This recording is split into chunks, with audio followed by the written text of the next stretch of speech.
I wanna show you guys kung unsay dagway sa sayuti nga wala pa siya na harvest katong gamay pa up until nga kanang harvestono na. So maud ay ni ang itsura sa atuang sayutihan. So I'm gonna show you the entire view. So ayan, yan na ra pud ay diha among balay. So ubos ra ni sa amo ang balay guys na among sayutihan. And then let's go inside. Balik ta. So mao ni ang kanang gamay, but before ni siya paingon ani na pa na siya. Mas gamay pa ani. Kanang bulak kani siya mo kuan pa ni mo tuy-tuy. Yun kani. Oh, mauni siya guys, muna mo dako.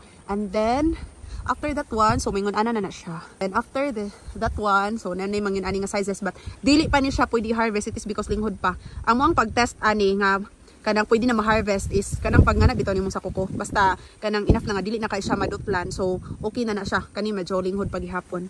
Yan. Kani pwede na ni siya ma-harvest. Medyo ano na dako na pod. And then as in grabe na amaze lang ko kay daghan kay siya bunga. Bag-o man gud daw ni siyang tanom guys.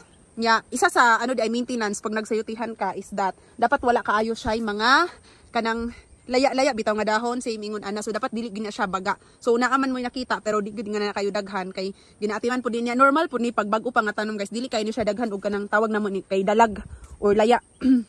Oh, so daghan na din pang harvest. Pa kanu sa ni dagdagan pa. Ay ni ka Domingo, so hapit na kanay mga gulang oh. Di na siya madutlan gid og kuan, kuko. Oh. So ready for harvest. Yari tayong unahan. Oh, sin amazing. Kita ninyo, daghan ka yung bunga. Let's have a closer look sa mga sayuti. You know?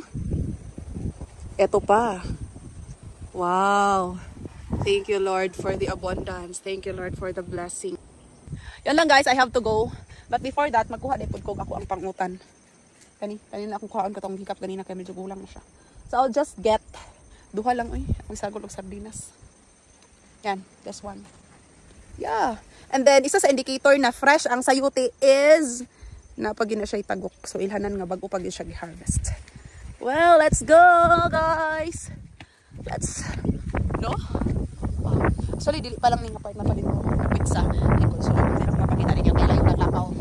At doon ako, I have to go. Bye, everyone!